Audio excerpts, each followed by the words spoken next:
This is one of the locations here in Fulton County where voters can drop off their ballots. And people in Fairfax County are excited to be voting. You can see the line behind me. I'm told they waited for more than 2 hours to cast their vote. This is just one of the locations that Senator Tim Kaine has been visiting as part of the Get Out the Vote campaign here in Virginia. Now, he has a unique perspective on the election, and that's because last time it was his name on the ballot. Now, we've all seen the Facebook posts and other social media posts that say the United States is the only industrialized country without universal health care. There's even a color-coded map. People here in Washington, D.C. say that since the summer protests, helicopters have been taking over the sky more and more often. In fact, there's even a Twitter profile that gives people points for spotting helicopters in the sky. This is the fear that some employers have about working from home, that employees will spend all day sprawled out on the couch watching TV, not actually doing work. Just over my shoulder is the U.S. Capitol, and just beyond that, over the river, will be Amazon's new H2 headquarters. That gets to be even more complicated here in Washington, D.C., because if you walk out here onto 12th Street, masks are required. But take one step up onto the National Mall, and they aren't required. Weekday mornings on K Street are usually non-stop hustle and bustle. You can see there's nobody around me right now. Lafayette Park is federal land, but 16th Street is not. And this is where Mayor Muriel Bowser decided to create a mural saying Black Lives Matter on the road leading up to the White House. They say their coronavirus stimulus bill is exactly what the country needs, a compromise bill to make everybody happy. But mainstream Republicans and Democrats say it isn't making them happy. COVID vaccine trials are happening at sites all around the nation, including here at George Washington University in Washington, D.C.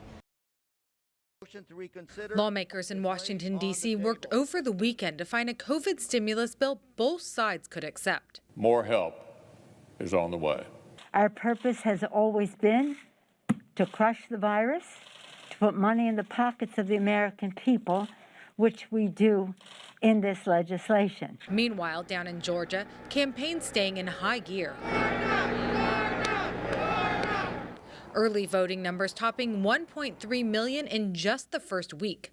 Both Republicans and Democrats feeling positive. I think with the numbers that we're seeing and with the results of this last election, I do feel very optimistic that both Ossoff and Warnock will be our next senators for the state of Georgia. The numbers don't lie. I think Kelly and Purdue are going to win. And while the phrase elections have consequences is nothing new, Democrats I spoke to say today that's more evident than ever. That's why this election is so important, because if we want more, we need to send Ossoff and Warnock to the Senate so we can actually get to the business of helping everyday people. The COVID stimulus bill doesn't have as much assistance as Democrats originally wanted, but Republicans gave as well, especially when it came to the sticking point of the lending power of the Federal Reserve. But it's the reduced relief for people that has some Democrats in Georgia saying it's not enough. I would have voted for it, but $600 is a joke. And at the same time, Peach State Republicans happy Democrats had to compromise on their demands. It's a lot better than what Pelosi, was talking about 2.3 trillion, I think, several months ago. She's changed her mind. Now that Biden looks like he's going to be president, she's backtracked, and Biden, she'll try to make sure Biden gets credit for it. $900 billion sounds a lot better than $3 trillion. This afternoon, Senate Minority Leader Chuck Schumer tweeting lawmakers will work on this again under the Biden administration. Northern Georgia Union members and supporters gathered in a parking lot in downtown Atlanta Friday morning to hear from candidates Raphael Warnock and Jon Ossoff, the two Democrats facing off in a runoff race against sitting Senators Kelly Loeffler and David Perdue. And the reason the whole country is watching Georgia right now is because these two Senate races will determine control of the United States Senate. We've got to take the democracy back for the people. Have you noticed of late that apparently there's some folk who think they own your democracy? It's a moment flight attendant Candace Goldberg didn't think she'd ever see. I've lived here for 15 years and I never dreamed that we would get to this, that we would vote for the Democratic nominee for president is crazy. And she says helping Georgia flip during the presidential election has her emotional. When I cast my vote for Hillary Clinton in the primary, I cried. When I passed my vote for her in the presidential election in 2016, I cried. And then even just last time, when I cast my vote for Joe Biden and Kamala Harris, I cried. Her colleague Christine Simonin with a similar thought. I'm pretty excited, actually. It feels really good to know that your vote really counts right now. In his remarks, Ossoff told the crowd of supporters what he thinks of the current senators. And we're running against like the Bonnie and Clyde of corruption in politics. But he and Warnock also spoke on the issues.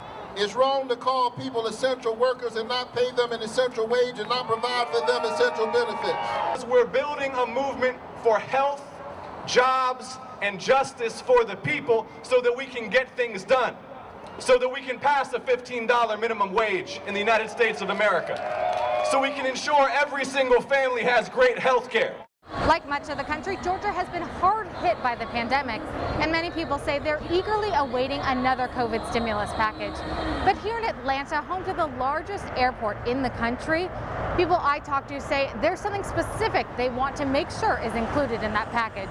We really need to pass a COVID stimulus package that includes a payroll support program. A payroll support program, which is a workers first program. Right now, we have like tens of thousands of flight attendants who are out on furlough that have no income, that are out on unemployment because this program hasn't been extended. So we need relief from Congress in order to get the PSP. Lawmakers from both sides of the aisle proposed a bill that would extend that program through the end of March. But Senate Majority Leader Mitch McConnell said Republicans would not support that bill. And that has Simonin even more excited that Democrats might flip the Senate. This is the first time that I've been really excited about voting. Congressman Thomas Massie has been in office since 2012, and so far he has no bills yet get signed into law. Again, we're only looking at bills where the congressperson is the sponsor and bills that were signed into law on their own and not rolled into other bills, which is pretty common in Congress. Massie has sponsored 22 bills total. Most of those have been about agriculture, with crime also a big issue for him. While he hasn't had a bill passed yet, there is one that has been referred to a subcommittee, so that could become law if it keeps making its way through the system. Massie wasn't available for an interview, but his office sent us this video from a web series called The Swamp, where the congressman explains why he thinks his bills aren't making their way into law. If you don't make your payments over at the NRCC, you don't get your bills on the floor. But occasionally you come up with an idea that's so good they can't pass it up. So they bring it to the floor with their name on it, right? They just take yours off and put theirs on it. That happened to you? This happened this week to me and Walter Jones. We found out that the taxpayer pays for the speaker to have an office after he leaves Congress. And so we said, this is ridiculous if you're not even an elected official. So we introduced a bill, 2 Congresses in a row to get rid of this. Oh, stupid idea. Oh, we're not going to do this. Now Paul Ryan's running around taking credit for getting it done last week because they don't want us to get any credit back home because they're going to turn around and use their super PAC to come to our districts and say he can't get anything done. Well, after they've stolen our idea. While Kentucky's lone Democrat John Yarmouth votes with President Trump the least, Representative Massie votes with him the least out of the Commonwealth's House Republicans.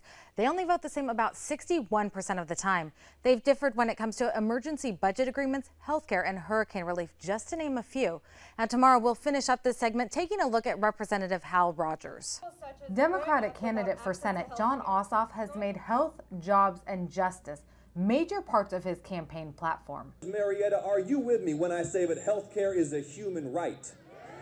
Adolfo Diniz says those issues are important to him, but he had a more pressing question for Ossoff. My name is Adolfo. I'm another dreamer from Mexico. And I love this country as much as my motherland, like Mexico. What do you think about immigration law for Latinos? Ossoff responded saying he supports dreamers. And I will work to pass comprehensive immigration reform that establishes a path to legal status. Denise was only able to ask one question, but there is another on his mind. So what about our parents, parents who have been living here for 15 years, 20 years? I think they kind of forget about those immigrants who came here, and most of them are nice people, good people that pay taxes and they support the community and they impact the economy like any other American. As a DACA recipient, Denise isn't able to vote, but he says it's something he hopes to do soon. For him talking about, making our voice, heard and everybody make it equal for everybody. So that's one of those things that frustrated for us, not able to vote. Following the event, Ossoff also met with reporters, speaking on some of the news of the day, including a move to approve $2,000 COVID stimulus payments, something all 4 Senate candidates are now supporting. The Senate should pass $2,000 checks right now. The Senate should have passed $2,000 checks immediately following House passage of that legislation. The Senate should have passed direct relief payments for the American people 8 months ago. Ossoff also spoke on the president's tweet calling for Georgia Governor Brian Kemp to resign. What we are seeing is a coordinated attack on voting rights in Georgia. The president's efforts to overturn the election result. He continued, calling for Georgia's Republican senators to stand up to the president. In Cobb County, Georgia, Annie Andersen for RNN. Just 5 months ago, Senate Majority Leader Mitch McConnell rebuffed rumors on upcoming cuts to social services. Nobody should worry. There's no talk about doing anything to reduce the benefits of Medicare and Social Security. Now, those concerns again, as President Trump's proposed budget calls for changes to Medicare, Medicaid, and Social Security. A Kentucky Republican calling it a good move. We're not going to solve our bumper problems if we don't fix it for people that are younger now. And a Kentucky Democrat saying the opposite. For Kentucky, it's particularly damaging because what it would do is reduce the absolute amount of funding for Medicaid and then eliminate the Affordable Care Act expansion program, which means that the reimbursement goes from 90% from the federal government to less than 70%. So it's a double whammy. The president's proposed budget would spend $1.5 trillion less on Medicaid over the next 10 years. Of that, $1.2 trillion would go to states in a block grant program. His plan also reduces Medicare spending by almost $600 billion. Congressman Brett Guthrie calling this a simple leveling out. Previous Congresses, and I was voted because we want to restrict the growth of government, put caps on how much spending can be. It was signed by President Obama. In the last couple of sessions, we had to relieve that because as you go further down the road, the cuts do become more dramatic, and we have to fix that. With Social Security expected to only be 79% funded by 2034, Guthrie says the changes are necessary, but says they're being pragmatic about them. But if you're 55 or older, we're not going to change anything. The president has to submit his budget to Congress for approval and never gets everything requested. Actually, I don't think the president's going to get much of anything that he wants. That will be for Congress to decide when it resumes. From Governor Matt Bevin to conservative researchers, there's a common phrase on Kentucky's job market. Right now we have 15,000 more open jobs than people searching for work. The American Federation of Government Employees says that could be the case if the planned move for the USDA's Economic Research Service and National Institute of Food and Agriculture goes through. The union study found that of the 253 ERS employees picked to be relocated to Kansas City, 4 out of 5 will likely decline the relocation. These are 2 agencies the University of Kentucky's College of Agriculture works with closely. We have probably on the order of $15 million in competitive grants from USDA. That's about 32 different proposals. Robert Houts, the Associate Dean for Research at the University of Kentucky's College of Agriculture, says the work they do with USDA is invaluable. So the research end of things is mainly tailored to experimental research, which is meant to provide the answers to increase the profitability and production capabilities of agricultural people that are involved in the industry. The impacted USDA employees will have until July 15th to decide if they will relocate or not. We looked at all their qualifications from a quality of life perspective. We've been as gentle and as kind to any employee group that I know of. A report from the Agricultural and Applied Economics Association says the expected mass attrition will leave lasting impacts on the NIFA and ERS.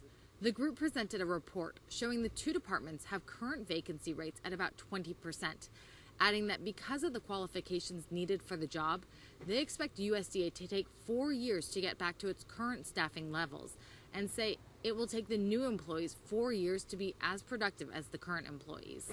USDA Secretary Sonny Perdue says the move will be a good one for employees. I have no doubt that, frankly, the research is going to be done in the new location of NIFA, and ERS is going to be just as substantive. If I didn't think it'd be better, we wouldn't have started in the first place. Perdue says the move will save the department $300 million over the next 15 years. The AAEA report argues those numbers were overinflated and say when calculating in lost research, the move could actually cost taxpayers up to $182 million.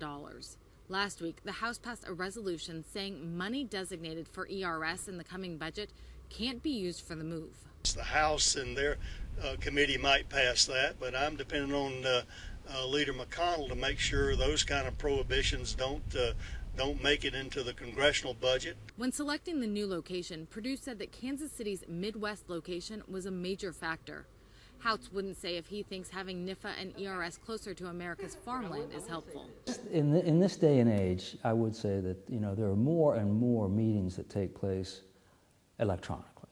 Perdue says the move is scheduled to be done by September 30th. In Lexington, Annie Andersen, Spectrum News 1. Smiles and cheers as Gincana, a hemp processor in Kentucky, celebrated its growth and sales. We have now about 200 local jobs. Last but not least, about $300 million in local economic impact. Senator Mitch McConnell echoed his excitement. 20 years ago, in 1997, there were 46,000 tobacco producers. In 2017, 20 years later, 2,600. So I hope that hemp will be, for us someday, what tobacco was at its peak. While there was good news on the processing side of hemp, on the farming side, there's still work that needs to be done. Patrick Kanye has been farming hemp for a year and says he's eagerly awaiting crop insurance for hemp.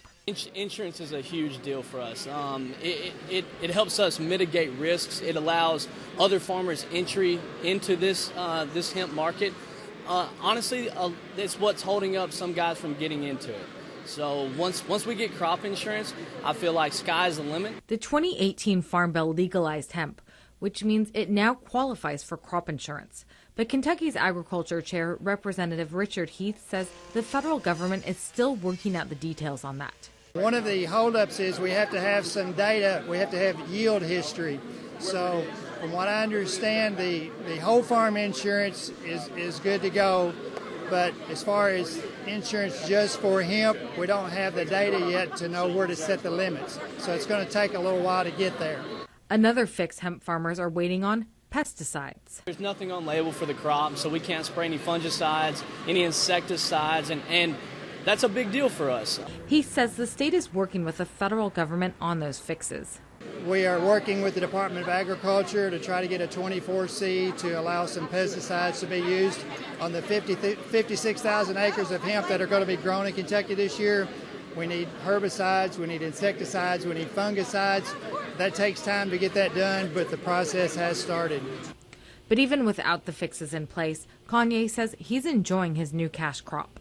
We've raised tobacco for a long time and for about 30 years, and it's our first year raising hemp, so we're excited about it. In Winchester, Annie Andersen, Spectrum News 1. At 1:30, the showdown unofficially ended. I will sign a bill to open our government for 3 weeks until February 15th. And Goodwood Brewing Company celebrated. The 35-day shutdown shut down their new beer launches.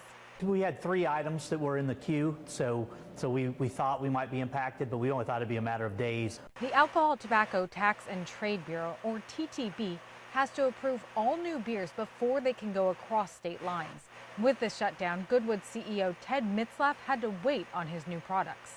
We've got to plan our beer, typical beers, about 2 weeks in advance to ferment and package. One of these is a barrel-aged product, so we need to prepare that about 2 months in advance. We have a Goza that we're going to age in tequila barrels, so we have to plan that several months out. With the shutdown over, the TTB can get back to work approving new beers. Mitzlaff says he's hoping for the best, but also has a backup plan. We may have a fire sale on product in Kentucky if we need to, but hopefully that won't be the case. Both chambers of Congress have indicated they'll quickly pass the continuing resolution to officially reopen the government. That has Goodwood raising a glass to celebrate, or in this case, a can. In Louisville, Annie Andersen, Spectrum News 1. Representative Mary Lou Marzian filed a floor amendment to Representative Joe Fisher's abortion bill.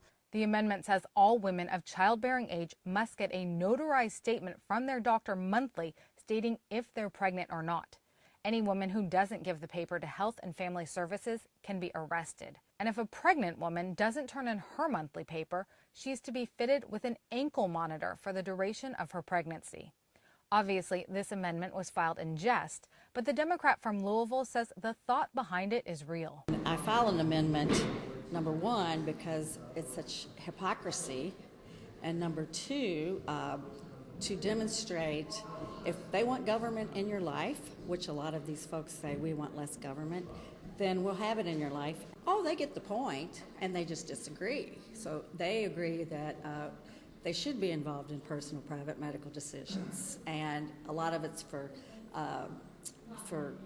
their re-elections. They think, you know, they're so holy and sanctimonious, but then some are anti-choice.